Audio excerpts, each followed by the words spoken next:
character Charlie certainly has been through a lot thanks to Will and Sylvia's chaotic bond. So, Hmm. where do we find him at the start of season two, and how is he handling the ripple effects of their friendship? Well, the truth is, I think he's actually way more at peace with it. I think he's kind of figured out that, like, you know what? Part of loving somebody is letting them, be themselves. And I think that the anxiety that he felt in the first season about Will and Will maybe encroaching upon his, marriage is not something he actually has to worry about. So I think we find Charlie in a pretty solid spot at the beginning of the season. Um, he doesn't stay there, and I will say Charlie goes through quite a journey this season, but we find him in a solid spot and at peace. So, on that note, yeah, this season dives deeper into Charlie's own challenges, especially around his career and co parenting. What were some of the most interesting layers for you to explore with him this time around? I think, look, the word has been said a lot, but like midlife crisis. Charlie just straight up has a midlife crisis. And I think it happens to the best of us, men and women. It is not exclusively a gender thing. And I think what was fun about this season is the thing that sort of sets off that midlife crisis, the sort of the genesis, the spark, the catalyst, if you will, was came in a very unexpected place, which was him showing up on the show Jeopardy. So that was a really fun thing to do, and it was fun to sort of get messy with him.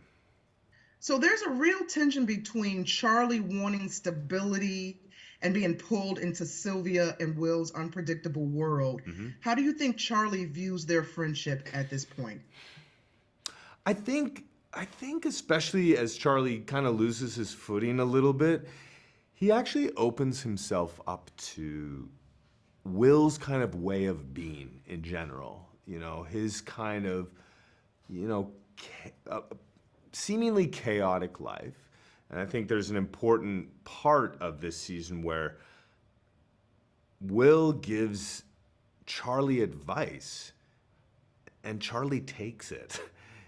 So I actually think that he maybe gets a little closer to his wife by sort of appreciating what Charlie has sort of opened her up to. Not that that's always the correct thing to do, but yeah, listen to your wife's friends. Maybe they have something to teach you. Hmm. Now, of course, you have worked with both Rose and Seth across two seasons. How would you describe the dynamic on set, especially as the characters' relationships evolve?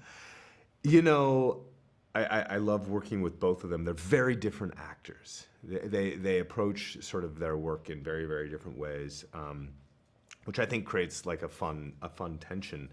So it was always nice to come back to a show because there's this sort of you know level of comfort that you don't always have the first season, and you always wish you had more time with them because you always start to feel, oh, it's just as we're getting into a rhythm, and then that's it, and we hope that we come back for another season. But I enjoy both of them. I feel very comfortable with them, and I mean, they always give me a lot of opportunity to sort of, improvise with them and sort of laugh with them and open up their personal lives. I'm very grateful to both of them.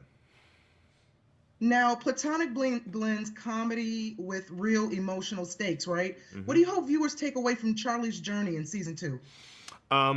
Yeah, there are real stakes in the show. I think that makes for good TV. If at the core of it you're not actually trying to say something, then it's just like cotton candy. So I think that at the core of it, to answer your question, what you want people to take away from it is that you can kind of go on your own little journeys. You can you can lose your footing for a bit, but it doesn't mean you have to blow everything up. I think so often the narrative that we see, especially as men enter their midlife crisis, is that they get divorced and start dating a 20-year-old.